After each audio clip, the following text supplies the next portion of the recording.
ஆண்டவர் இயேசு கிறிஸ்துவின் திருநாமத்தினாலே வாழ்த்துகின்றேன். இன்றைய நாளிலே சிந்திக்கின்ற திருமுறை வசனம் மத்தேயு 19 அதிகாரம் 29 வசனம். என் நாமத்தின் நிமித்தம் வீட்டையாவது சகோதரனையாவது சகோதரியாவது தகப்பனையாவது தாயையாவது மனைவியாவது பிள்ளைகளாவது நிலங்களையாவது விட்டவன் எவனோ அவன் நூற்றுத்தனையாய் அடைந்து நித்திய ஜீவனை சுதந்தித்துக் கொள்வான். அன்புக்குரியவர்களே, இந்த பகுதியிலே விட்டு விடுதல்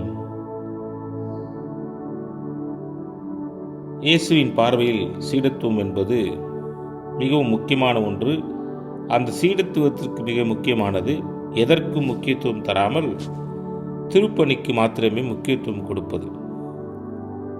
என் பொருட்டு விட்டுவிட்ட எவரும் 100 மடங்கு பெறுவர் என ஆண்டவராக இயேசு கிறிஸ்து சொல்லுகிறார்.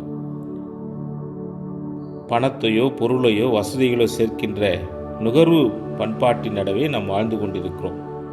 ஆனால் பரலோக ராஜ்யத்தின் மதிப்புகளை நாம் விட்டு விடுகிறோம்.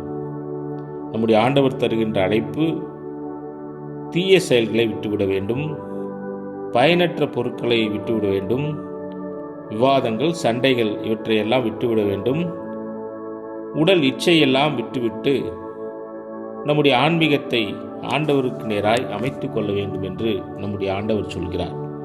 கிறிஸ்துவுக்காக எல்லாவற்றையும் விட்டுவிடுகிறவரே விண்ணரசின் வாழ்வை பெற்றுக்கொள்கிறார். கடவுள் தாமே இந்த நாளை உங்களுக்கு என்று ஆசீர்வதித்து தருவாராக.